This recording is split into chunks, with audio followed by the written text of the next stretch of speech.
What's going on, everyone? Welcome to the Friday, July 11th edition of the ShipMyMoney Show. I'm your host, Adam Scherer. Follow me on Twitter at ShipMyMoney DFS. 15-game MLB slate tonight. Every team is playing. One of them, or two of them, Cleveland and Chicago, are on the second game of a doubleheader. Their first game is at, I believe, like 3 or 3:05 this afternoon. So we should have that lineup ahead of time, hopefully. Uh, some weather concerns, nothing that looks horrible right now. Mets and Kansas City, I think, looks the worst. But as a reminder, it's the summer. Always double check weather later on in the day. You benefited from that. If you did it yesterday, you got burned. If you didn't, the White Sox and Cleveland game went from looking good to terrible. People are saying like Blake is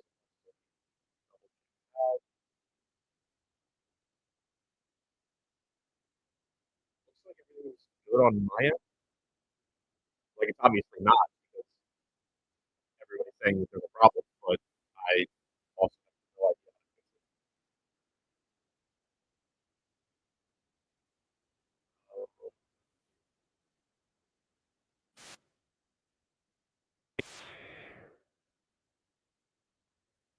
Should have, but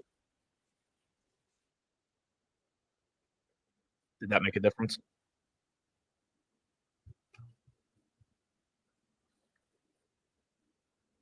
Anybody?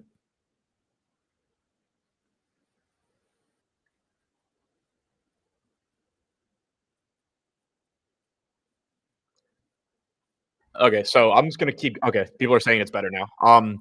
Yeah, that was weird, but okay. Let me know if it starts sounding weird again, and I'll try and figure out what the problem is. But it seems like that worked. So anyway, keep an eye on weather. You got burned by it yesterday. If you didn't, if you did, you benefited because like 30% of the field played pitchers that weren't going to play. So definitely keep an eye on that. There are a few spots that could end up being worse later than they are right now. I'm going to go through every game using the run the Sims projections as usual. Uh, if you want to subscribe, link is in the description below. Two subscription options there. $100 a month gets you the fully detailed projections that you see on the screen. Downloadable, upload into whatever optimizer, sim product, whatever you use. Use them for sports betting as well if you want. We do not have our own sports betting package yet, but that is coming soon as well. So keep an eye out for that. If you just want the projections overlaid directly onto your DraftKings page, $10 a month for the MLB Draft Caddy as well.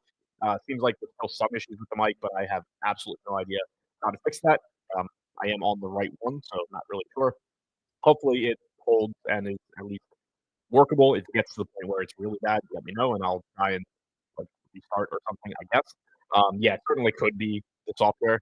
Uh, Probably seems more likely considering that I know that I'm on the right mic. I know for a little bit yesterday I didn't have it plugged in, but it is plugged in. And so it said it sounds like I'm underwater. It's not just quiet, right? It's possible I just don't have it like turned up enough. Yeah. Okay. So I think I've done everything for it that I can on my end. Maybe I'm just like talking soft too. I don't know. But anyway, gonna go through game by game. I did build lineups before the show using the ownership and projected lineups that exist right now. Obviously, that stuff changes throughout the day, but also with it being a 15 game slate, if I don't specifically talk about my exposures to specific players, just assume I don't really have anything interesting to say. I'm probably around the field. I'll point out the spots where I'm heavy or light on players, but I really don't want to spend 2.5 hours just saying that I'm even with the field on 90% of the slate because that will probably be the case on a 15 gamer. The nice thing about slates like this is you can pretty much play whatever you want. Obviously, there's going to be some players that are more popular than others, but outside of pitching, like right now, the highest owned hitter in the ownership projections that I'm using is 14% Addison Marger. So it's really, really easy to build lineups that are low enough owned that you don't have to worry about the ownership. There are a few pitchers getting the bulk of the ownership, but again, you can find plenty of ways to differentiate the pitch in the game. The downside is that, especially in the lottery type tournaments, you're going to have some random player hit your home runs that you kind of have to have probably. But uh, ownership still matters, but not. It doesn't play the same level of role that it does on smaller slates. Negatively correlating against pitchers, and it can be as much of a focus for me, at least, as it would be on smaller slates. So getting into it, starting with the Cubs taking on the Yankees in New York. About a 5.5 total for the Yankees, about a 4.5 total for the Cubs. Carlos Rodon going for the Yankees. Chris Flexen for the Cubs. $5,500 price tag Flexen. 9,500 to Rodon. No interest in Flexen. I don't think he needs to get there against the Yankees in Yankee Stadium on a 15-game slate.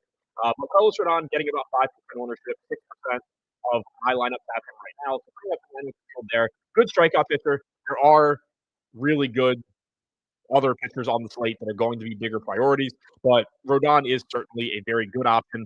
28% strikeout percentage so far this season. Stuff plus grade is down from last year, but he is still getting strikeouts at actually a higher clip than last year. The big reason that he's not getting more ownership here is simply that he's facing the Cubs. So it's obviously a dangerous spot. This Cubs lineup has a lot of good hitters. Also, one thing to keep in mind, this Cubs lineup runs a lot. Carlos Rodon is not particularly good at putting runners. So if the Cubs do get on base, they can take advantage of his capacity as well. But still owns very well. Offensively here for the bats, as I mentioned, it is a good sort of spot for the Cubs. I don't think that they're any sort of priority, given that there's 29 other offense that are not facing forward for them. But if you wanted to go for Cubs, you have to that is sub 5% for everyone in Chicago. Sub 5% well. On the other side, Yankees not getting a ton of ownership either against Weston. 8% coming in, 9% to Judge. Everybody else sub 5%. People are saying that the mic is out. Yeah. Okay. Yeah. I don't think this is on my end. I'm guessing this is on the streaming, either YouTube or video. Um, I'll try and disconnect the mic if that works.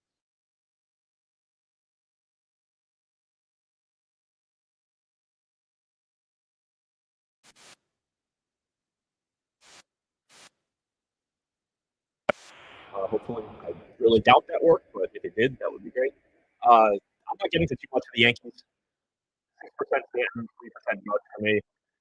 Um, Clearly a good spot to get to. Flexen's not a great pitcher. The Yankees are good. They're in Yankee Stadium. If you want to play the Yankees, play the Yankees. Against Flexen, as far as what he struggles with the most, limited sample this year. But if you go back to last season, 161 expected ISO to righties, 185 to lefties. Not a good strikeout pitcher, but kind of decent at not giving up power. Still not somebody that you're looking at and actively avoiding Yankees bats against or anything like that. If you want to play the Yankees, go for it.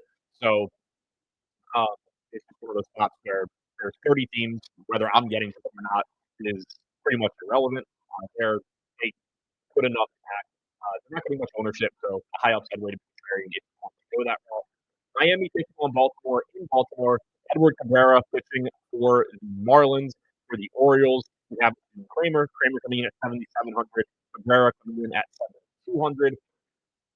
5 to 6% ownership coming in to Cabrera, about 2% coming in to Kramer. I'm not getting any Kramer. I am about 2x the field on Cabrera, which is still only about 10%. So not taking any sort of huge stand on Cabrera, but I am a little bit over the field here. He has really good stuff. He also has a really tough matchup here against the O's. The Orioles lineup is watered down a little bit.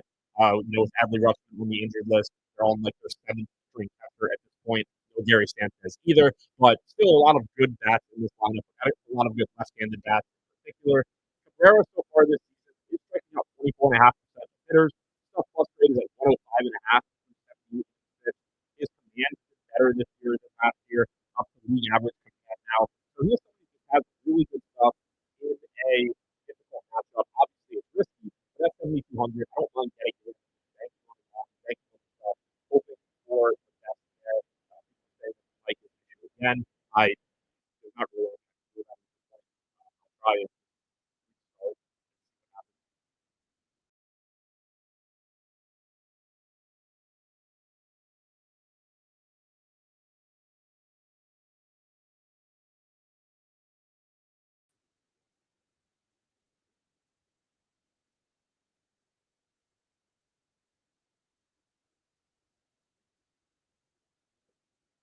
all right, so restarted. If that didn't fix it, then I have absolutely no idea. If it's really bad at this point, I'll just cut the show and try it again later or something, because people are saying that they can't hear me at all. But I've I've exhausted the things that I know how to do from a tech standpoint to fix something that isn't working. Restarted, unplugged it. Other than that, I have no idea how to fix anything. So hopefully it works now. So I guess quickly recap since people missed it or may have missed it. Um, I'm not getting to much of anything from the Yankees game.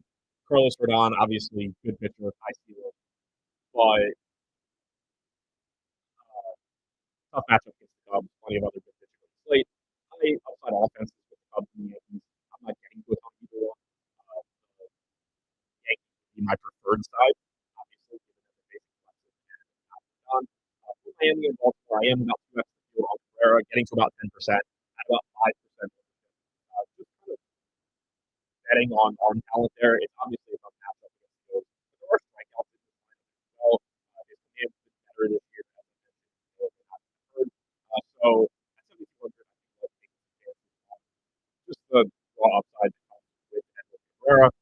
Not going to be offensively, I do have a good amount of this game starting on the Miami side. Seems like I have Miami on pretty much every slate except for the ones where they actually score a lot of runs. But I am getting to them again. Uh, People said it's cutting out again. All right, so I'm going to go ahead and try. I'm going to finish talking through this game. If it doesn't fix itself, I'll just cut it and probably do a show later because at this point I don't think it's on my end. The internet is good. Uh, oh, wait, I wonder, did that fix it? Maybe that fixed the problem. I kind of doubt that it did, but I did see something that was maybe wrong. Yeah, so I'm going to talk through this game. If it doesn't correct itself, then I'll just cut it and come back later. I realized I had Spotify playing in the background, but it was muted, so I hadn't realized it. So I don't know if maybe that was just like fucking with the mic or something. So anyway, getting to Miami here.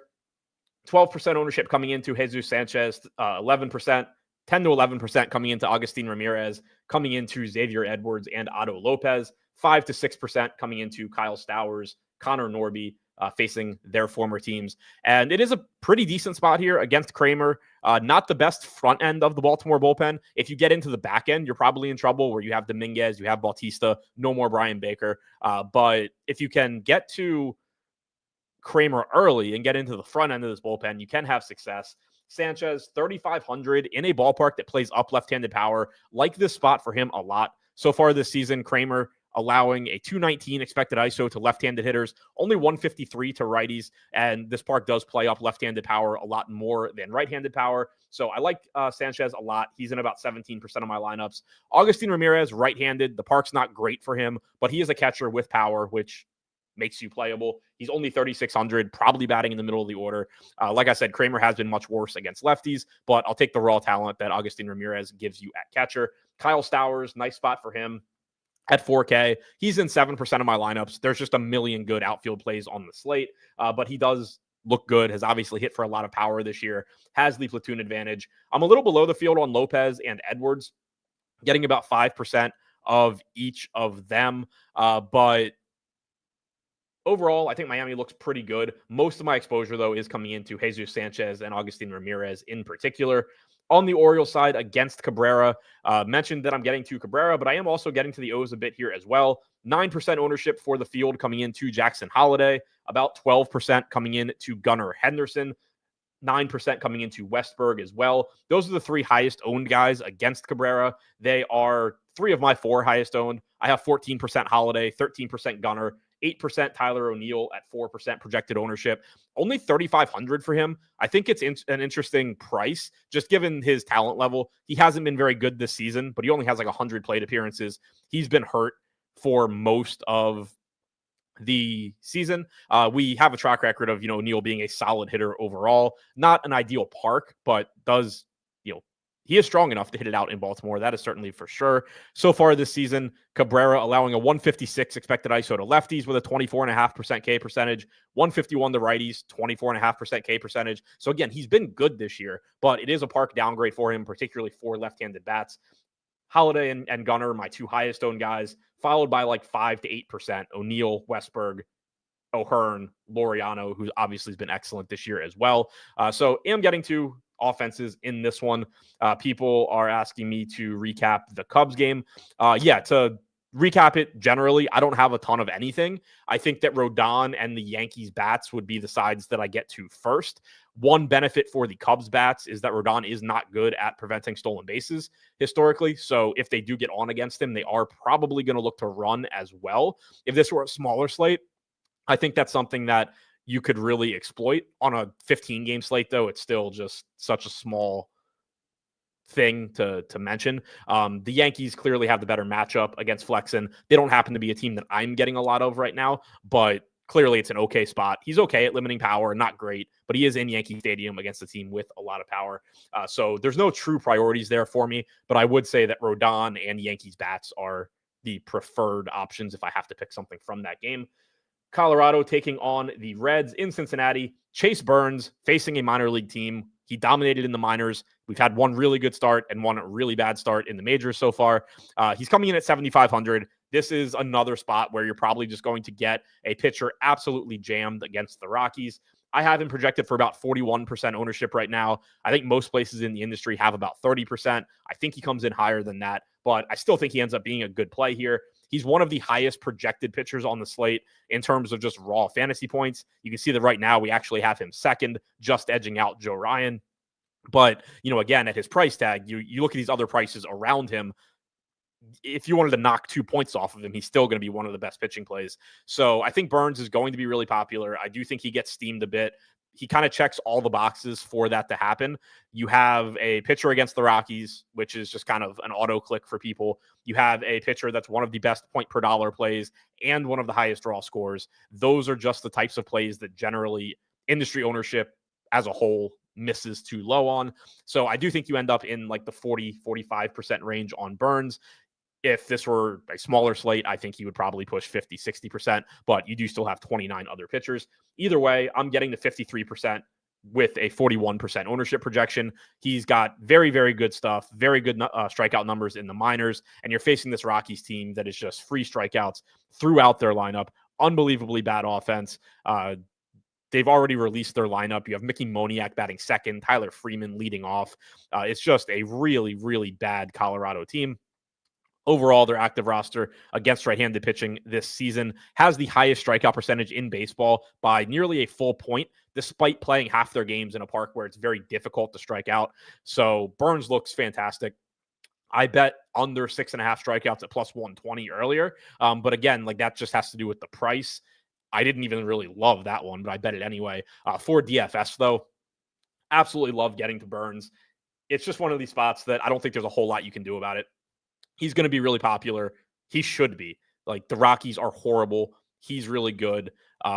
You could make the case that there's a million other pitchers that are going to be a fraction of his ownership, but it's just one spot in your lineup.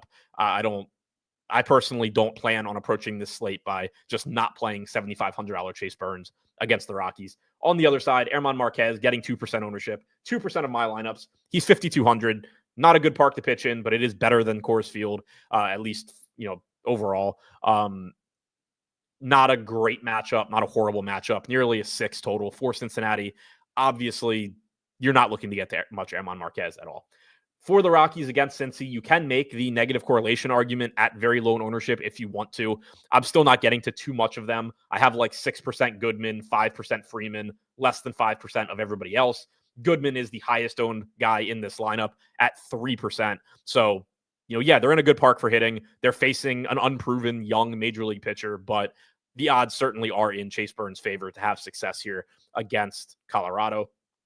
On the other side, going up against Marquez, Cincinnati getting some ownership here with 13% coming into De La Cruz, 11% coming into McLean, 5 to 8% coming into Stevenson, Friedel, Benson, Marte, Hayes, kind of all in that ballpark.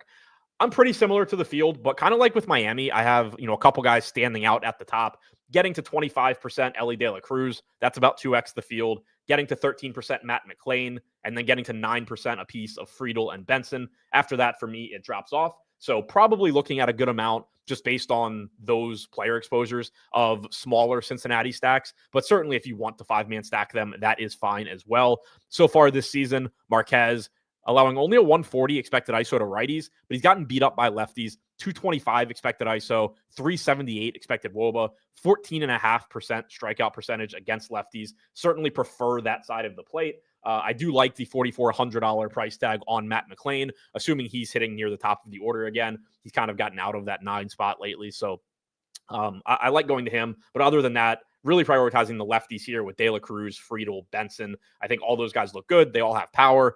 So far this season against right-handed pitching, Friedel sub 100 expected ISO, but he gives you some stolen base upside. Other than him, though, 237 expected ISO for De La Cruz. Will Benson, 267 expected ISO. I like the power upside from both Benson and De La Cruz. And then you get some stolen base upside from McLain and Friedel. Obviously, De La Cruz gives you stolen base upside as well. Tampa Bay taking on the Red Sox in Boston.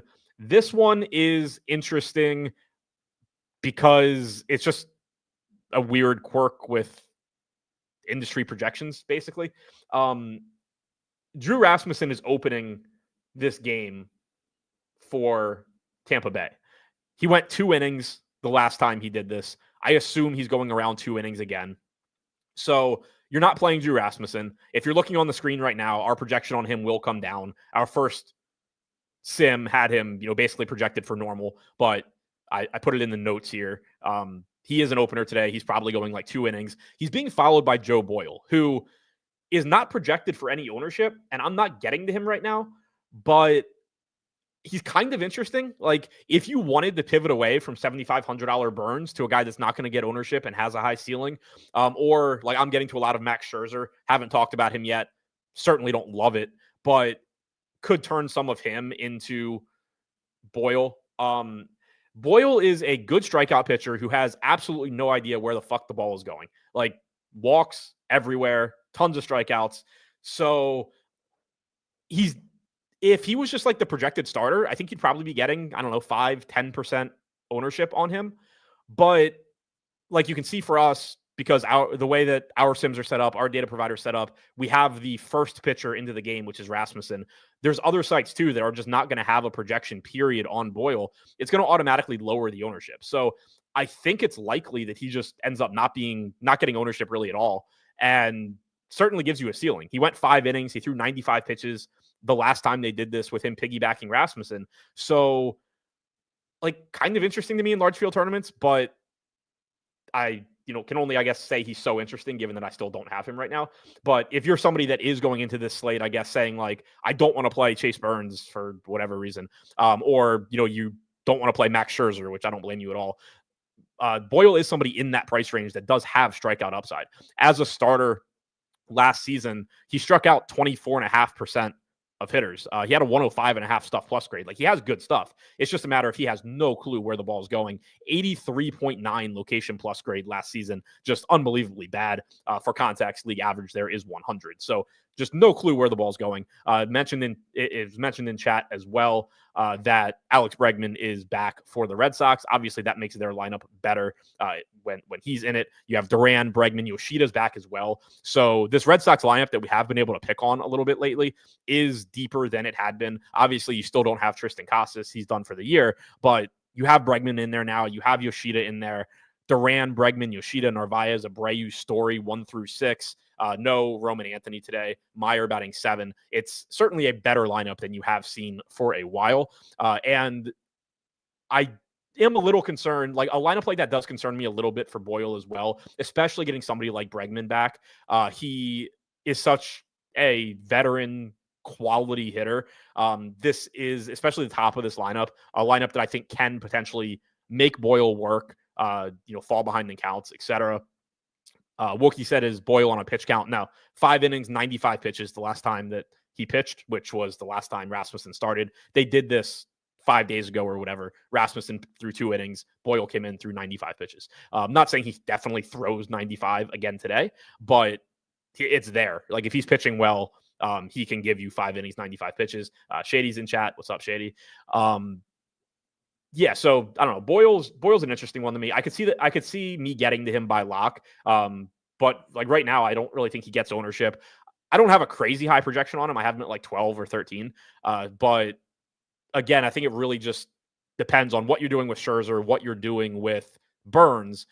I think those guys still project quite a bit better than Boyle from a median standpoint, but Burns for sure, and then Scherzer to some extent will get more ownership as well. So, especially with like the big $8 DraftKings tournament, I could see taking some shots at Boyle at what I assume is going to be no ownership because half the industry probably won't even have him in their projections because of the whole pain in the ass opener follower thing. Moving over, Hunter Dobbins not getting any ownership here, 6,300. I don't really have interest in him on a 15-game slate. Offensively here, sub 5% ownership coming into all of the Rays. I'm in the same boat there as well.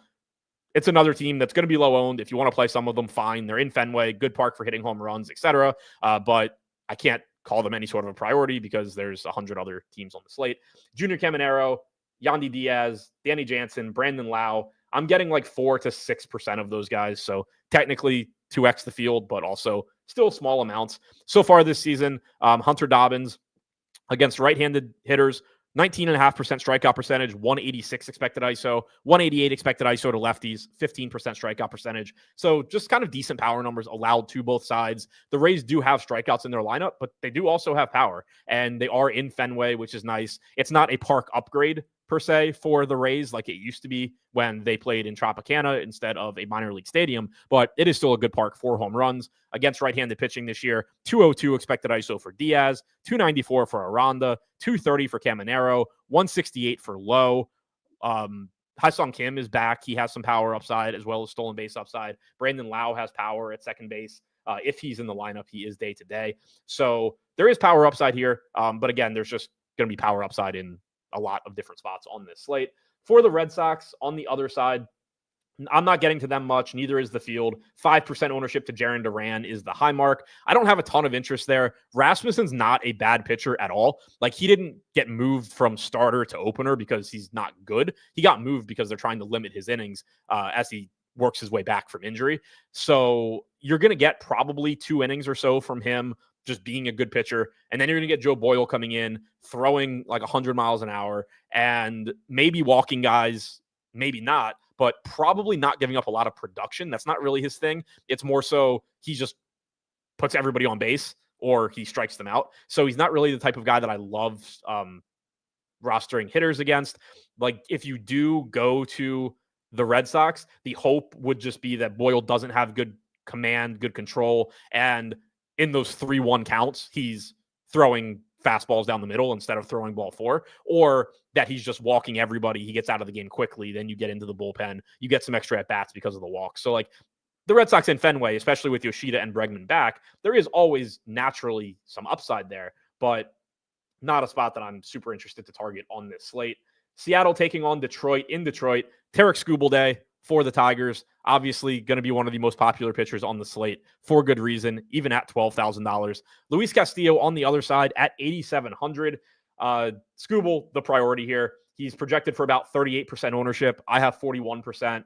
He's the best pitcher in baseball. He is incredible. He was already incredible and then somehow got better. 116 innings pitched this year. 34% strikeout percentage is up 3.5 points from last year. His command grade is up 7 points from last year. His stuff plus grade is up 4.5 points from last year. Fastball velo is up nearly a full mile an hour. He is just unbelievably good. The Mariners have around a 3 total. The only negative here on Skubal is that he is $12,000. But a nice thing about having 30 offenses is you're going to have plenty of value bats to choose from if you need to, if you want to get the Skubal. You do also have a free Chase Burns. You have Scherzer, who I mentioned in a very volatile spot that I'll get to later on. You have Boyle in the mid-range if you wanted to go that route. There's no shortage of cheap SP2s that you can roll the dice on, or in the case of Burns, just click because he's the best play on the slate. And plenty of cheap pitching that you can get, or cheap hitting rather, that you can get to as well. So I don't think the salary here is too problematic for Skubal. Like him a lot, goes without saying. Luis Castillo on the other side, getting 3% ownership. Not super interested in that one. He's 8,700. The matchup against the Tigers is not ideal. Obviously, a good offense overall. They do rank 6th in strikeout percentage, so there is some K upside, but they also are 9th in WRC+. We've seen Castillo just pretty much aging pretty quickly. Benefits a lot from pitching in Seattle. Not that Comerica Park is a bad park for pitching either, but it's not Seattle. Strikeout percentage this year is down 4 points from last year. Stuff plus grades down 4 points. Command has still been above average, about the same as it was last year. But you have seen that drop off from Castillo, and it's not really reflected in his salary because his ERA is nearly a full run lower than his xFIP at 3.31. So he's still been good at run prevention and to some extent unsustainably good. And that is keeping his salary up. Josh Gillum said, you think he's better than a healthy Strider, referring to Skubal. Yeah, I think this version of Skubal is probably the best pitcher I've ever seen. Like maybe peak Clayton Kershaw, like, is obviously in the conversation. But yeah, like healthy Strider obviously is great, but Skubal is, this version of Skubal is unreal. Yeah, so getting to 40-ish% Skubal along with the field, not getting too much Castillo. Seattle bats, yeah, I mean, peak DeGrom when he's healthy, obviously up there as well. That's a good call. I forgot about it because he's never actually healthy. I'm not getting to Seattle bats. Nobody's getting to Seattle bats. I can't really think of a single reason why you would want to get to Seattle bats. It's just such a big slate that even if they do score a few runs off Skubal, I don't, like, it's just so unlikely Seattle breaks the slate in this park against Tarik Skubal. On the other side, not much ownership coming into the Tigers here either. I have 3% Colt Keith. That's the highest owned guy in this game at 3%. I have a little bit of Riley Green, a little bit of McKinstry, but no ownership coming in here. If I did have to choose an offense, obviously I would go to the Tigers. The problem is just that it's a tough park for hitting home runs. And I mean, look at the games we've already talked about. Yankee Stadium, Camden Yards for lefties, Great American Ballpark, Fenway Park. The first 4 games, all good home run spots for at least one side of the plate. We have the game in Sacramento where it's 100 degrees again later on. It's just, there's so many good hitting environments on this slate that it becomes tough to really love anything from Detroit. Castillo, like I said, not striking guys out at the same rate that he did last year, or certainly that he did in previous years. 177 expected ISO to lefties this year, 204 to righties, does give up some expected power, has, as expected, run a little hot in that category because of pitching in pitcher-friendly park. 16.5% K percentage to lefties, 24% to righties. If for some reason the Tigers do give you a right-handed heavy lineup, the projection on Castillo should jump a bit, but you're probably not going to get that. So, Riley Green from an upside standpoint, obviously great, but he's a $5,300 outfielder on a slate where every outfielder is playing. So I think mostly it's just a game where I'll probably get the Skubal and move on. Now, this is another interesting one. Pittsburgh taking on the Twins in Minnesota. Joe Ryan going for the Twins at 10K. Paul Skeens going at 10.5. Joe Ryan's getting 23% ownership. Paul Skeens is getting about 16.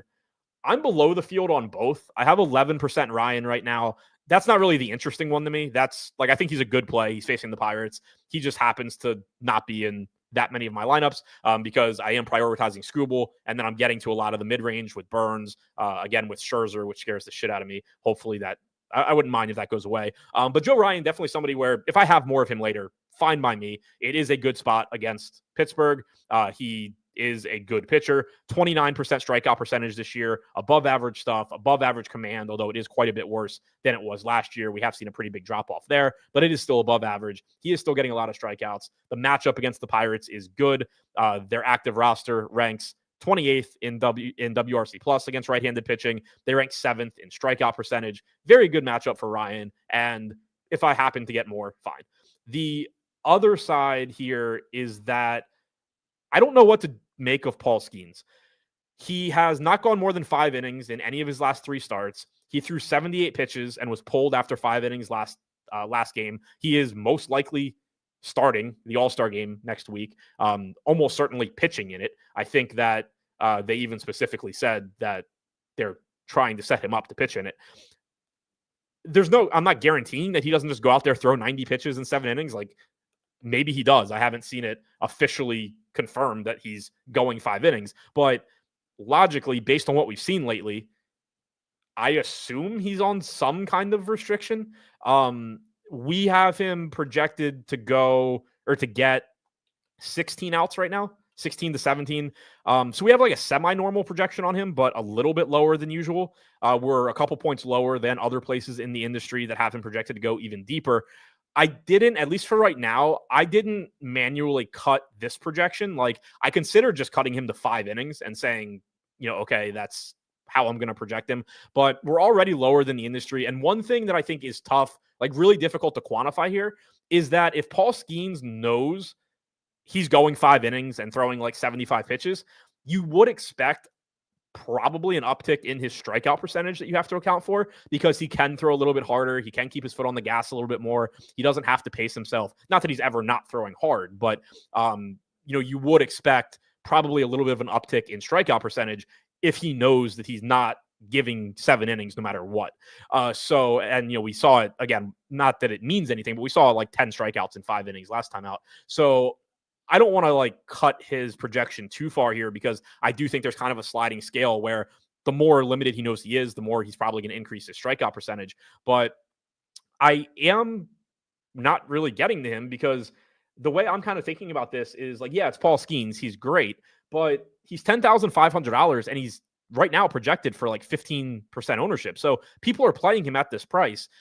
I think it's just kind of skewed towards like the risk reward, however you want to phrase it, is kind of skewed toward just finding other alternatives on a 15-game slate, because there's obviously the very real possibility that he just goes 5 innings, and it's not like he's likely to get a win. The Pirates are terrible. They're facing Joe Ryan.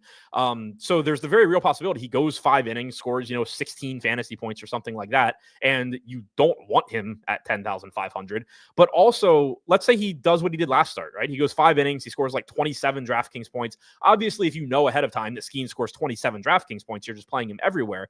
But you're still not even drawing dead if that happens. Like, Joe Ryan can do that. Scooble obviously can do that. You have plenty of other pitchers. There's 29 other pitchers going today. A lot of them are probably going to score north of 20 fantasy points. So it's kind of like, what actually has to happen on a 15-game slate for you to be absolutely dead if you don't have Paul Skeens? And obviously you can be dead or relatively dead pretty quickly at 10,500 if he does just give you like a normal 5-inning start. So I'm not saying that he's like for sure limited, but it seems logically like he probably isn't going super deep into this game based on what we've seen his last few starts. It's his last start before the All-Star break. He plans on pitching in the All-Star game, et cetera, et cetera. So for me right now, like with this 17 to 18 fantasy point projection, I'm just not really getting to Skeens. So of the 2 pitchers in this game, I'm not getting a ton of either one. Ryan would be the one that I'd be less surprised at lock if I happen to have more of than I do right now. Unless we get some sort of report like, oh, they were just fucking around, and Paul Skeens is throwing 100 pitches today, add, 4 points to his projection. I have a hard time thinking I'm really going to get to much Skeens here. If I get burned by 5 innings of Paul Skeens, so be it. Offensively, probably not going to want too much of this one, although O'Neal Cruz is popping a bit. He's in 12% of my lineups at 5K. Not getting any ownership, about 2% projected. Other than that, I'm not really getting to the Pirates, like 2 to 4% of most of them. But O'Neal Cruz individually, I do think is a pretty interesting contrarian play. Tons of power there. Ryan does allow power as well. 185 expected ISO to left-handed hitters, but also a 21.5% K percentage against lefties for Ryan compared to 35% against righties. Very, very, very drastic splits for Joe Ryan in terms of strikeouts. And so that's one thing to keep in mind when this Pirates lineup comes out, too. You're probably going to have a right-handed heavy lineup, which is good for Ryan. But in the case of Cruz, Ryan does give up power to lefties and doesn't strike them out at a really high rate. It's not that he's bad against them. 296 expected WOBA. He's still good, but he doesn't dominate them the same way he dominates righties. He does give up some power, really, to both sides of the plate. So O'Neal Cruz, I do like the upside he gives you. He gives you stolen base upside as well. So he kind of just stands out individually from the Pirates, but it's not a team that I'm looking to get a lot of collectively. For Minnesota, I'm good. Like 2% Brooks Lee is the most I have. He's the highest owned guy at 2%. Skeens, everything I said about Skeens, applies to him as a DFS play himself, but it doesn't mean that I want to go play the Twins against him. I assume they're going to get dominated for 5 innings, and then you're going to get 4 innings against the bullpen probably, or 3. Cleveland taking on the White Sox, sort of running back yesterday. Jonathan Cannon expected to pitch for the White Sox. Gavin Williams for the Guardians, 7,900 for Williams, 6,700 for Jonathan Cannon. A little surprised that Williams isn't showing up better, isn't getting more ownership. I'm not getting to him. Looks like we didn't have this game in our first run. So don't have anything to show you on the screen there. So this one I think is kind of up in the air, like what Gavin Williams' projection ends up being. But it is a good matchup for Williams, so I do want to point that out. Right now, only projected for like 2% ownership. He comes into this game with a 22.7% strikeout percentage, slightly above average stuff. He's taken a huge hit in terms of his command so far this year, but he is 7,900. It is a good matchup. I'm curious to see where his projection ends up once we rerun everything and where his ownership ends up. Because if it does end up low, he's certainly in that bucket of guys that you can use as a pivot if you need one to, say, Chase Burns. Again, not that I think Gavin Williams is the same as Chase Burns or anything like that. Like, Chase Burns is clearly going to have a higher projection, but Gavin Williams can certainly go have a good start against the White Sox. He's a good pitcher. It's a good matchup. So he is somebody that I'll want to pay closer attention to ownership later on in the day, closer attention to projections later on in the day once everything is straightened out from the doubleheader data provider issues. Cannon here, I was getting to yesterday, completely different slate. No interest in him here, really. 5 to 7% ownership coming into Ramirez, Schneemann, in particular from Cleveland, Manzardo, Kwan, Santana, Naylor, all around like 4% as well. I mentioned it yesterday. Cannon's not great against lefties, but he is better against lefties than righties. So that's not to like discourage anybody from playing Ramirez or anything like that. But Cannon does have a respectable, I guess, strikeout percentage against lefties at 21.5%, 168 expected ISO, compared to a 14% K percentage and a 203 expected ISO to righties. So I do think that, Ramirez, Manzardo, these left-handed bats look fine, but I did want to highlight that Cannon does have reverse splits, both in terms of production allowed and strikeout percentage against right-handed hitters. White Sox on the other side against Williams, no real interest there. They are cheap. I say this pretty much every time the White Sox are on a slate. Benintendi, Teal, Vargas, Meadroth, Robert, Talkman. They're all cheap if you need like a value bat that has some power, or in the case of Chase Meadroth, some stolen base upside. Vargas will run a little bit too. But you have so many offenses today that they are certainly less appealing than normal, and they're generally not that appealing anyway. Mets are taking on Kansas City. Mentioned it at the top of the show. Right now, this game does look like it has the biggest weather concerns. There are plenty of spots that you'll want to pay attention to later in the day. Just good practice always to double check weather, especially this time of year where storms kind of just can come out of nowhere and cause problems. $9,000 Kodai Senga on the mound for the Mets. For Kansas City, it is Michael Wacha coming in at $7,400. I don't have either of these pitchers. Senga returning from the injured list, hasn't pitched since June 12th. Assume that he's going to be relatively limited here. He is 9K. It's a really tough strikeout matchup in a really bad park for strikeouts. So I'm not getting to Senga. I'm not getting to Wacha in a tough matchup against the Mets either. Offensively here, you do have a relatively high total for the Mets. 9% ownership coming into Nimmo, 7% to Mauricio, about 5% apiece to Lindor, McNeil, Alonso, Soto. I'm more or less in line with the field on these guys. I'm a little bit lower on Nimmo and Mauricio. I think it's an okay spot. It's not a good park for hitting home runs. It is a good park for scoring runs in general. Michael Wacha is kind of just a middle-of-the-road pitcher overall. He is good at limiting power to lefties, though. He's been a reverse splits pitcher for as long as I can remember. Very good changeup. Throws it 35% of the time to lefties. Sub 100 expected ISO on that pitch with an 18.5% swinging strike percentage. Lefties overall this year, only a 143 expected ISO compared to 187 for righties. So that is something to keep in mind with the Mets here. Nimmo, Lindor, Soto, McNeil, these guys all are left-handed. Not to say that they can't have success against Wacha. They're some of the best hitters in baseball, but it is a good spot to keep in mind that he has been a reverse splits guy for a while. There is a very good reason for it. Pete Alonso, 5,200 at first base. I do kind of like the idea of just like singling him out, grabbing the right-handed power bat here against Waka. But at the same time, there are going to be plenty of guys in his price range that look good today. There's always going to be plenty of good first basemen when every team is playing. So nothing that I think looks like a true priority from the Mets, but certainly a high upside offense here. For Kansas City on the other side, not a ton of interest there. The matchup against Senga, obviously not great. There is some added volatility just because you are getting him back for the first time in a month. Maybe he'll be rusty, but Bobby Witt Jr. getting 4% ownership along with Salvador Perez. Everybody else lower than that. I'm in the same ballpark on those guys. Goes without saying that if you get to some Bobby Witt, some Salvador Perez, those guys are fine. But there are also just bigger priorities on the slate in better matchups and or better parks for offense. Rangers taking on the Astros in Houston. Lance McCullers going for the Astros at 6,600. Jack Leiter on the mound for the Rangers at 6,800. About 6% ownership coming in to McCullers, about 3% ownership coming in to Leiter. I have about 4% McCullers. I have about 3% Leiter. I think that they're both decent point per dollar plays. You can see on the screen. They do both have strikeout upside. They also both have plenty of flaws. In McCullers' case, his inability to throw strikes at times has pretty much been the issue for him throughout his career. It's kind of Robbie Ray light, where he has good strikeout stuff. He's at 24% through 38 innings pitched this year, but he has a tendency to work deep in counts, even when he's not walking guys, kind of get buried in those 3-2 counts and be just inefficient from a pitch standpoint in general. But at a really cheap price tag, I do think that he's a viable, cheap SP2. The matchup against the Rangers isn't ideal in terms of the talent that is actually in their lineup.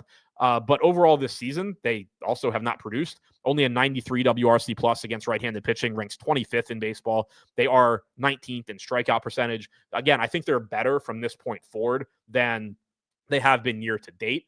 And McCullers is pretty cheap if you need to pay down. I think if you didn't have Chase Burns at 7,500, McCullers would be a lot more interesting, but you're kind of getting that free square with Burns against the Rockies for $900 more. Jack Leiter on the other side, again, middle of the road matchup here against Houston. Their active roster against right-handed pitching this year ranks 23rd in strikeout percentage. They rank 13th in WRC plus. Leiter has very good stuff. It hasn't really translated to strikeouts yet. 110 stuff plus grade through 75 innings pitched. Command has been well below average, though. Strikeout percentage coming in at 19.5%, 97.5 mile an hour average fastball velocity. Like, the stuff is there for Leiter.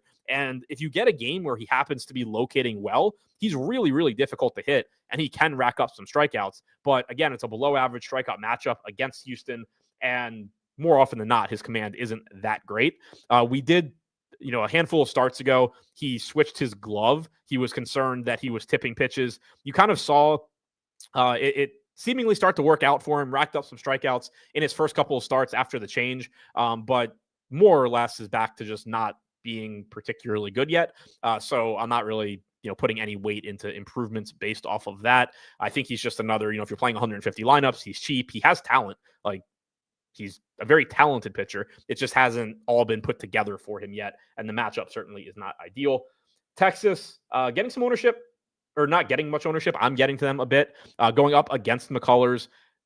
3% ownership to Corey Seager is the high mark right now for the Rangers.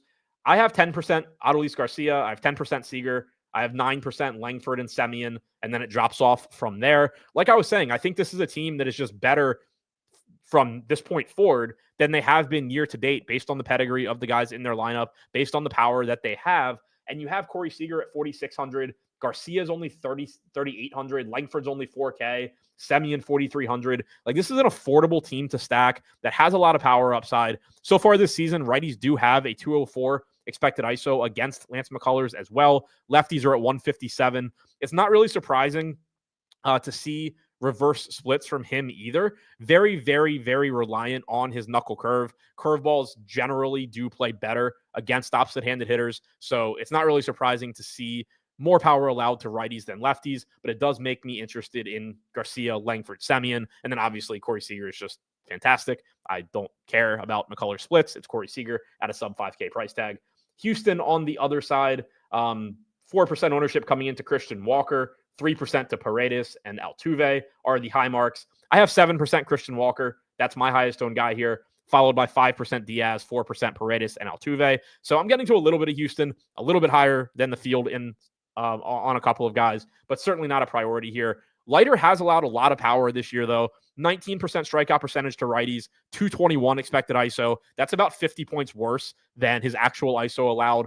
20% strikeout percentage to lefties, 199 expected ISO. That is 98 points worse than his actual ISO allowed. So he has seemingly run pretty good in terms of power allowed so far this season. Right-handed power in particular here in Houston. You have the Crawford boxes in left field. Now, obviously, you have somebody in Leiter throwing 97, 98 miles an hour. That's not the easiest guy to hit pulled fly balls off of, but like I was saying, he has given up pretty big expected power numbers. And then you do have right-handed power bats here with Walker, Diaz, Paredes, Altuve that can take advantage of the short porch in left. So I am somewhat interested in the Astros. Again, not a priority, but a team that right now, at least, it looks like I'm a little higher than the field. Nats are taking on the Brewers in Milwaukee. Mitchell Parker pitching for the Nats. Quinn Priester going for the Brewers. He is following DL Hall. So we have DL Hall in our projections, but it's Priester expected to follow him. Priester not getting any ownership. He's 8,200. Not an ideal matchup against the Nats. The bottom of the order certainly will strike out a lot. The top of the order is difficult to navigate. Priester could kind of benefit by starting off against the bottom of the order, so could have that working in his favor. But at 8,200, I still just don't really think I'm going to end up getting too much of him.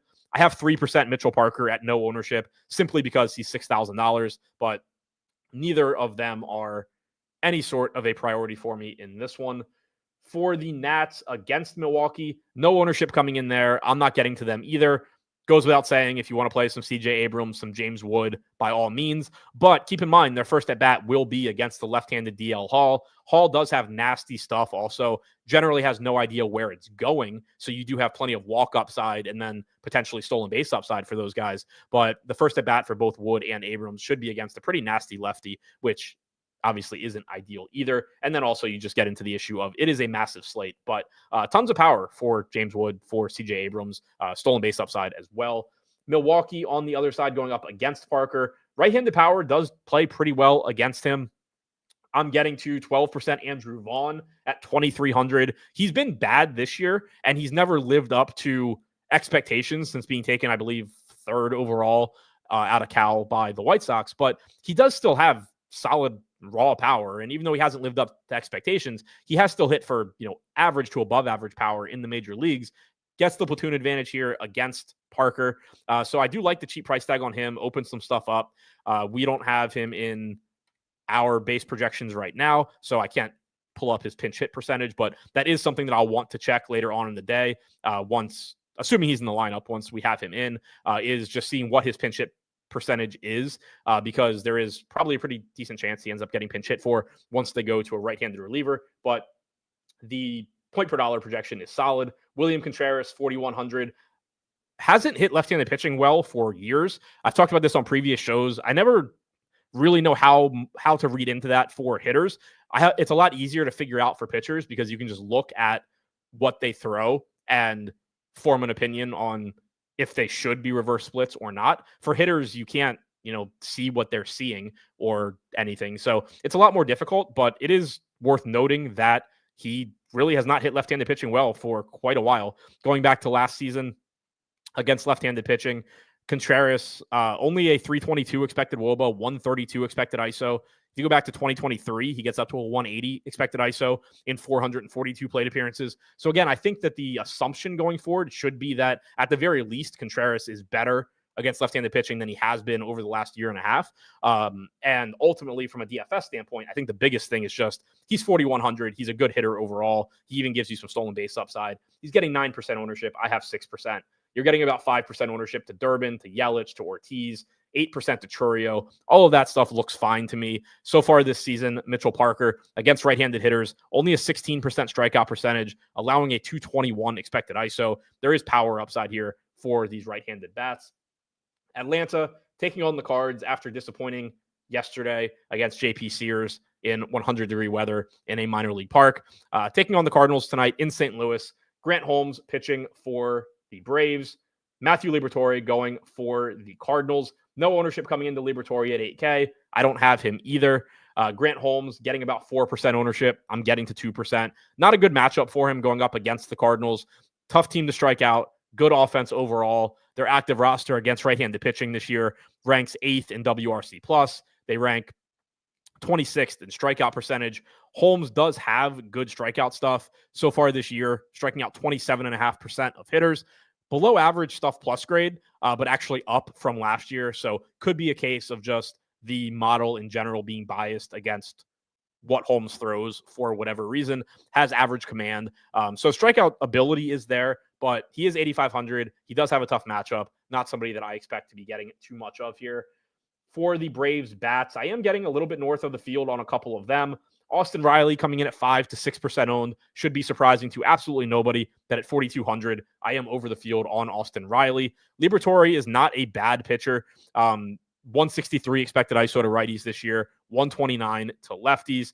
He was a relatively highly regarded prospect. You have seen some improvement from him this year, most notably in terms of command. Last year had an 89.5 location plus grade. This year it's at 101.2. So he has gone from really, really poor command to actually slightly above average command. Strikeout percentage hasn't gone up. It's actually dropped 2 points. Stuff plus grade is still right where it was last year. So overall, he's not a great DFS pitcher. And he's not a horrible pitcher overall either. It's mostly just that Austin Riley is $4,200, 6% owned. This is just somebody that has legitimate power from the right side. 259 expected ISO against left-handed pitching since the start of 2023, 228 since the start of last season. Happy to get to him at low ownership. Happy to get some $3,800 Marcell Ozuna. Happy to get some $3,600 Ozzy Albies. They're just cheap and obviously long track records of being good hitters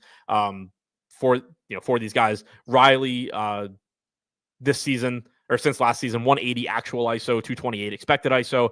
Ozuna against left-handed pitching since the start of last season, 250 plate appearances, 161 actual ISO, 201 expected, and they're just cheap. Albies has fallen off in terms of like expected production as well, but he is cheap at a weak second base position. But Ozuna, Riley, I don't think there's any real reason to be concerned about those guys. Sean Murphy gives you some power at catcher as well. 3,700, 4% ownership, 4% of my lineups. St. Louis on the other side against Holmes, 4% ownership coming into Burleson and Donovan. Those are the highest owned guys from the Cards. They are my highest owned guys as well at about 4%. Grant Holmes, so far this season, as I mentioned, has been good at getting strikeouts. 178 expected ISO allowed to lefties, 170 to righties. Big splits in terms of strikeout percentage, 12 points higher against righties at 33.8% compared to 21.8 against lefties. So if you are going to the Cards, I think singling out the left-handed bats first makes sense. Burleson, Donovan, Nootbaar, Gorman, all perfectly fine. Burleson and Donovan, the ones that I am getting to the most. Against right-handed pitching so far this season, 203 expected ISO for Donovan, 207 for Burleson, 216 for Nootbaar, 238 for Gorman. There are power-hitting left-handed bats in this Cards lineup. Arizona taking on the Angels in Anaheim. I think Stephen Leibowitz mentioned in chat that Corbin Carroll is not in for the Diamondbacks. So obviously that's going to make their lineup a little bit weaker. Tyler Anderson going for the Angels. Ryan Nelson for the Diamondbacks. Nelson, 7,800, getting 6% ownership. He's in 5 to 6% of my lineups. He is probably a better pitcher than people give him credit for, but he's not a great DFS pitcher. Not great at getting strikeouts. Does have pretty good stuff, though. Is good at limiting power, which is definitely important against this Angels team. 20% strikeout percentage this year. 106.5 stuff plus grade is up 4 points from last year. Close to average command. It has dropped off a little bit this year compared to last year. This Angels team does have a ton of strikeouts in their lineup. They also have a lot of power. Second highest strikeout percentage against right-handed pitching this year. They rank 23rd in WRC+, but they do have home run upside. They're 8th in ISO. So they're not a consistently productive team. They strike out a ton, but if you don't have your best stuff, they'll hit it 400 feet all the time. But Nelson is generally good at limiting power. He has okay strikeout stuff. It should play up in this spot against the Angels. Again, if Chase Burns were not on this slate, I think I'd be a lot more interested in Nelson. But I wouldn't mind turning like some of the Max Scherzer I'm getting too into Nelson. That would be fine with me. 159 expected ISO with a 22.5% K percentage against right-handed pitching, or right-handed hitting rather. So far this season, you will get a right-handed heavy Angels lineup. Tyler Anderson getting 2% ownership at 6,500. I have 7% right now. Hopefully that goes away, but he's 6,500. It's just a last guy in type piece. Doesn't get a ton of strikeouts, does give up some power. 186 expected ISO to righties with a 19% strikeout percentage, 260 to lefties with an 18% strikeout percentage. He is a reverse splits guy, another pitcher like Michael Wacha that is very reliant on his changeup and does leave him open to being vulnerable to same-handed power. So not having Corbin Carroll in this lineup is actually a pretty big knock for Arizona. Ketel Marte, though, is great from the right side. I don't care too much about Anderson's reverse splits. Marte is still going to look really good. Perdomo's hitting second. You have Gurriel and Suarez. Suarez having a great season. The only two lefties in this lineup are Naylor and Alec Thomas. Naylor does become interesting. Like at the very least in Arizona stacks, keep Josh Naylor in there. It'll be a way to be different because people probably won't go lefty-lefty too much. I'm getting 4% Ketel Marte as my highest owned guy. The field is at 7%. He is a legitimate big-time power bat here at second base against left-handed pitching since the start of last season. 288 plate appearances, 433 expected WOBA, 308 expected ISO. He is very expensive as well at 5,800.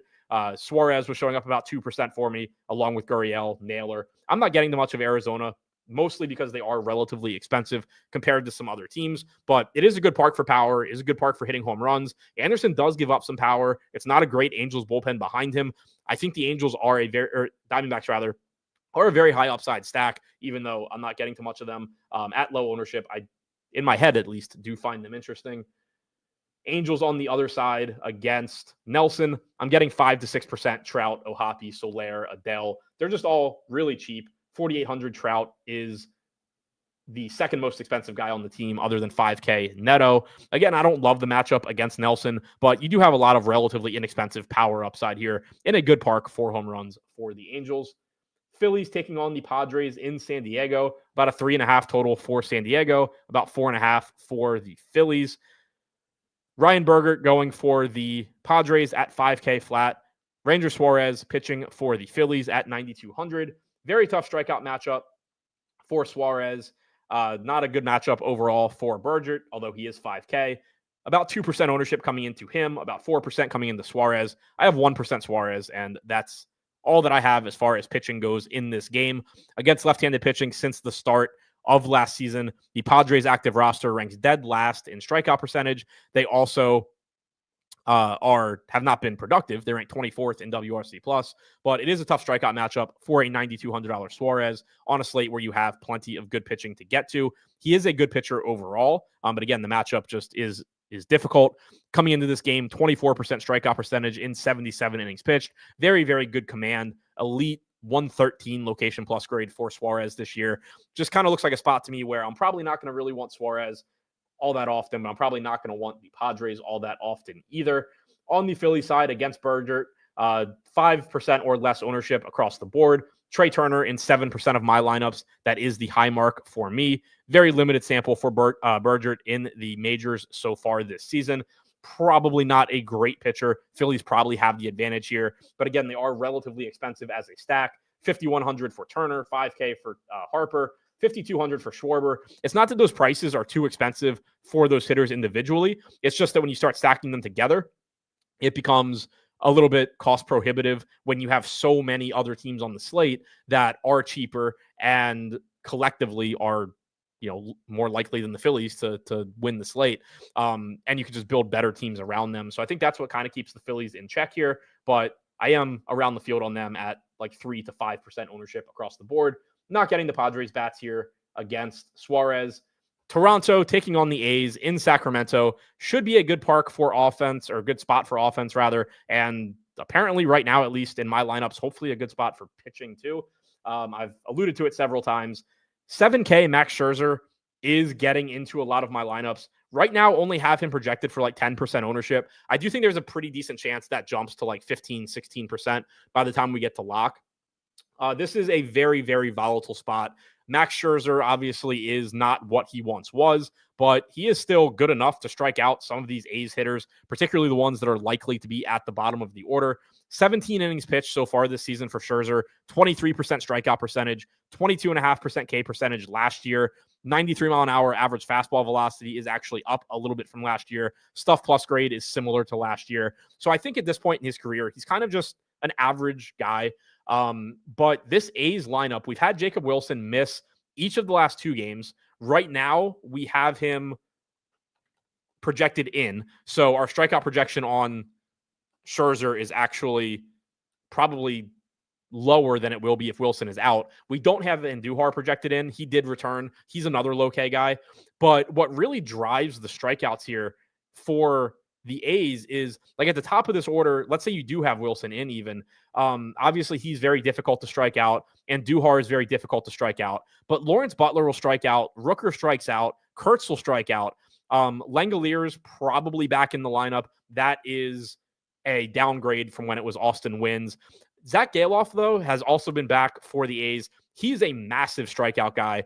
Darren Clark is a massive strikeout guy. Now, they're probably hitting 8 and 9, which does lower their impact a bit. You're just going to face them less often, obviously, than the guys at the top. But there are a lot of strikeouts overall in this lineup, even though Wilson and Andujar do pull down the average a bit. So there is big strikeout upside here for Scherzer. There is also huge downside. The A's have a lot of power in their lineup. The park is good for home runs. It's likely to be 100 degrees again with the wind blowing out. Scherzer, again, not a dominant pitcher by any stretch at this point in his career.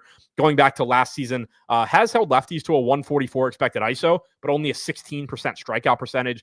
Righties have struck out 29% of the time, but also have a 191 expected ISO. I don't have a lot of confidence in Scherzer in terms of does he do well today? But when he does do well, he's likely to destroy this 7K salary because the strikeout matchup is good enough that in the games where Scherzer does well, it's likely to be a lot of strikeouts. So I haven't looked yet. I'll find out in a second when you all do to see if I'm getting to the A's also. I would really like, when I just kind of think about this slate and this matchup, to have a lot of Scherzer and have a lot of the A's, because I think when Scherzer does poorly, it's a lot of extra base hits, home runs for the A's in this hitting environment. But when Scherzer does well, it's a lot of strikeouts. So I'm not saying this in the sense of I want to play a lot of Scherzer because if he does well, it's good. I'm saying it in the sense of when Scherzer does well, his range of outcomes, I think, his ceiling is very high. I think a high percentage of the time that Scherzer has a good game, he racks up strikeouts. And I think a high percentage of the time Scherzer does not have a good game, the A's do a lot of damage. It's not just, bloop singles, seeing eye ground balls. I think they do damage. Scherzer's probably missing his spots and they're hitting it really hard. So I'm getting 33% Scherzer right now. Again, I'm not comfortable with it, but also at 7K, given the ceiling I think he has in this matchup, I don't hate it either. Certainly not safe, but I will be paying a lot of attention to ownership here. I think it probably comes up to 15-ish percent. But I am interested in Scherzer at only 7K, given the strikeouts that the A's have in this lineup. Scherzer, in his last start, went 4 innings, threw 72 pitches, threw 71 pitches in 5, 2 starts ago. So you do have, as Stephen Leibowitz pointed out, some workload concerns there. 83 pitches in his first start back from injury back on June 25th.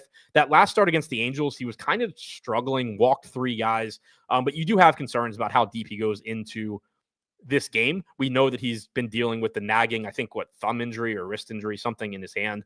So yeah, there are concerns there. And that is actually a good point too, just to double check where we have him projected right now. Maybe this is something that does come down a little bit. We have him projected for basically 5 innings. Maybe that takes a little bit of a knock, but we don't have him projected significantly higher than other places in the industry. We have him at 16. Other sites have between 15 and 16. So yeah, maybe we end up knocking this down to 14.8 outs or something. But either way, I do think that there is at 7K upside here for Scherzer, even if the outs / total batters face projection does end up coming down a little bit later on in the game. But that is a legitimate concern in addition to just how well does he pitch. David said Scherzer is the Angels version of a pitcher, either massive upside or horrible floor. Yeah, pretty much. That's kind of just what happens when you're facing the A's in Sacramento this time of year. Like, it's going to be a good hitting environment, and it's going to be a bunch of guys that are going to strike out 25 to 40% of the time outside of Wilson and Andujar. So it's just going to naturally be a boom or bust spot. On the A's side, Severino at home against the Blue Jays, a team that doesn't strike out. I'm good. Severino has shown that he is not capable of pitching in this park, whether it is because he doesn't want to or he just can't. He has really struggled here so far. And then, more importantly than that, just the tough matchup here against a Toronto team that doesn't strike out a lot, does have good hitters in their lineup. I mentioned it earlier. Addison Barger projected to be the highest owned hitter on the slate, but that still means around 15% because it's a 15-gamer. I'm getting 33% of him. He's my highest owned hitter right now. His price tag is very, very, very slowly increasing, but he still has third base and outfield eligibility. So you can play him in 4 different lineup spots, which is very, very useful. He has the platoon advantage here against Severino in a park that is good for hitting home runs in great hitting weather. Severino only striking out 16% of lefties this year, 165 expected ISO. Addison Barger, though, coming into this game so far this season against right-handed pitching with a 286 expected ISO, 397 expected WOBA, and 211 plate appearances. He has been fantastic this year, and the pricing just is not catching up, especially when you consider the multi-position eligibility as well. I'm getting the 15% Kirk, 13% Bichette, 10% Guerrero, 8% Springer. All of those numbers are more or less in line with the field. I do think Toronto is going to be the most popular team on the slate. I do think that industry ownership projections right now are a bit lower on the Blue Jays than their ownership will actually end up being at. But I don't think this is, the Red Sox against the Rockies on a 7-game slate where they're projected for 6% ownership and they're actually going to be 25. I think it's more, they're projected for 7 or 8, and they're actually going to be 12 or 13. So not as problematic as on smaller slates. The miss there, won't potentially matter as much, but I do think it'll be the highest owned stack pretty much across the board. And I'm not getting to all of them. I am right now under the field on Clement, Lucas, Wagner, Loperfido, but over by a lot on Barger in particular, and then a little bit over on Kirk, on Bichette, pretty much even on Guerrero and Springer. Those are the guys that obviously I would want to get to the most. 193 expected ISO against righties for Bichette this year, 184 for Guerrero, 307 for Springer, who has found the fountain of youth and suddenly started hitting like it's 10 years ago. So it's a good spot for the Blue Jays. Obviously, highest total on the slate. Great park for hitting home runs, great hitting weather, but they will also be the most popular team on the slate, most likely. For the A's, I'm not getting as much of them as I was hoping. 8% Lawrence Butler, 8% Brent Rooker are my most owned guys. They're both projected for 3% ownership, so the field is certainly not getting there either. Nick Kurtz in 4% of my lineups, along with Langoliers at 2% projected ownership. Really would not be upset at all if I got more of the A's, especially if I am playing Scherzer. Like, this is a spot where, from a portfolio standpoint, I kind of thought that I would have more negative correlation. Like, when Scherzer, kind of what I was saying before, when Scherzer does well, the good Scherzer games, I think, play a big role in winning tournaments tonight at that price tag. But similarly, the bad Scherzer games mean really good, I think, games for the A's. I guess it's probably a salary issue. Butler at 4,800, Rooker at 5K, Kurtz at 4,900, Langoliers at 4,500. That's probably why I'm not getting more of the A's against him. Like with Scherzer, it's that he's really cheap. And he doesn't have to go strike out 10 guys to be a winning play. At 7K, he can give you 5 innings, six strikeouts, and be a good play and open up other stuff in your lineup. For the A's, though, you run into the issue of, even if Butler, Rooker, Kurtz, Langoliers, these guys do have good games, there's so many other teams, kind of like I was saying with Arizona, there's so many other teams that are better point per dollar plays that, 1 or 2 of those cheaper teams are going to get there, and then you're going to have better pitching, better hitting around it. So that's probably what's keeping my A's exposure in check overall, even though I am a little bit above the field. Finally, the Dodgers are taking on the Giants in San Francisco. For the Giants, we have Logan Webb in a difficult matchup. For the Dodgers, we have Dustin May in a not so difficult matchup. $9,700 price tag on Logan Webb. He's getting 9% ownership. I'm getting the 13%. The Dodgers are obviously a dangerous spot It is a big park downgrade for them going into San Francisco. Their active roster ranks 16th in strikeout percentage against right-handed pitching. They are tied for third in WRC+. But Logan Webb has been very, very good at getting strikeouts this year. He's always been good at preventing runs, but his strikeout percentage this year has jumped from 20.5% last year up to 27% this year. His stuff plus grade is actually down, but his command is up, and he's thrown 120 innings. At this point, you can just start buying into, or not even start. At this point, you can be buying into his strikeout percentage a lot more than you care about what his stuff plus grade is or anything like that. Strikeout percentage through 120 innings is just going to be a better predictor of strikeout percentage going forward than the underlying metrics behind it. So you have a good park, you have a dangerous matchup, but you have a very good strikeout pitcher at 9,700, sub 10% ownership. He is somebody that, despite the very risky spot, I like getting to differentiate some lineups. He's somebody that maybe you consider going to in like your Blue Jays lineups where you are playing a collection of popular hitters. Dustin May on the other side, 7,300, getting 2% ownership. I have 1% right now. The matchup against the Giants is fine. The park is fine, or good even. Dustin May striking out 22% of hitters through 89 and 2/3 innings pitched this year. If some of my Scherer turned into May, I wouldn't hate it, but the projection on him isn't great. He's not a great strikeout pitcher historically. So far this year, he's been around average. The Giants' active roster against right-handed pitching ranks 16th in WRC+. They rank 14th in strikeout percentage, so pretty average matchup there. Offensively, Dodgers, clearly good if you can get to them, but I'm not getting to them. In addition to the increase in strikeout percentage this year, Logan Webb has a 2.49 xFIP, 2.62 ERA. It's a park that is good for pitching. If you want to play the really good Dodgers, obviously they're unowned. Cool. They are really talented, but they're also expensive relatively. So you're going to be sacrificing elsewhere in your lineup. I'm not getting to the Dodgers here. And then the Giants against May, I'm not getting to them either. 2% ownership or less across the board. Generally, when May is on, he is able to get ground balls. He has a lot of 192 expected ISO to righties and a 181 expected ISO to lefties this year. That is a bit of a new development for him. In the past, he was always very good at limiting power, but he didn't get as many strikeouts. Now it seems like maybe he is willing to give up a little bit more power to get more strikeouts, striking out 17% of righties this year, but 25% of lefties. So do keep an eye on this Giants lineup. The more lefties you get, the higher strikeout projection you should get on Dustin May. He's so far, at least, striking lefties out at a much higher clip. I don't know if that'll continue or not, but something to keep an eye on at 7,300.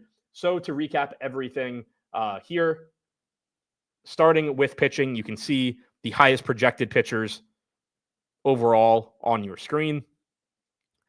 As far as my player exposures right now, Chase Burns and Tarek Skubal, clear priorities. I'm getting a lot of Max Scherzer. That may or may not hold.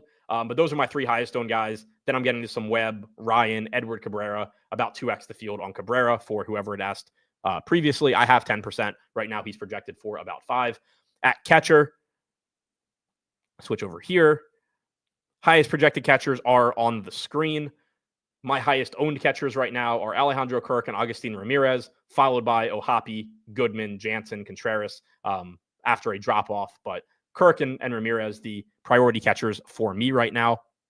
At first base, Andrew Vaughn for value, Vlad Guerrero, Christian Walker, Ryan O'Hearn, Kyle Manzardo, my highest owned first baseman. At second base, Jackson Holliday, Matt McLain at the top, followed by Semien and Albies after a little bit of a drop-off. At third base, Addison Barger, highest owned guy, followed by Riley and Westberg. At shortstop, getting to a lot of Ellie De La Cruz, followed by Gunnar, Bichette, and Seager. So shortstop's looking like a fun position. In the outfield, very, very flat outfield exposures for me. Jesus Sanchez, more Addison Barger, O'Neal Cruz, Adolis Garcia, Wyatt Langford. I think a lot of my outfield plays are actually kind of corresponding to what stacks I'm getting to. Team stacks overall, getting to the Blue Jays, the Reds, the Marlins, the Orioles, and the Rangers. 5-man stacks, getting to the Rangers, the Blue Jays, the Orioles, the Phillies, and the Marlins. But again, very, very flat for the most part in my hitter exposures. I think a lot of teams on this slate look very, very similar and have low ownership.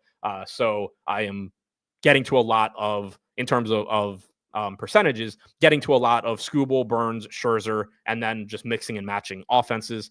The pitcher that I'm not getting to right now that I am most concerned about and that I would like to get more of is Joe Ryan against the Pirates. I also have a pretty big fade on Paul Skeens, which is obviously always concerning, but I'm less concerned about that one just because I think there's a very real chance that he's going 5 innings. And if I get on a slate with 29 other pitchers, if I can't win because I didn't play 5 innings of Paul Skeens, so be it. Whereas somebody like Joe Ryan against the Pirates, auditioning possibly for a trade, I'm more concerned about not having him. But again, I'm getting to Skubal, I'm getting to Burns. I think those are the 2 best pitching plays on the slate overall. That wraps this one up. Thank you for putting up with the audio issues at the beginning. Good luck on your lineups tonight. Have a good weekend. See you back here next week.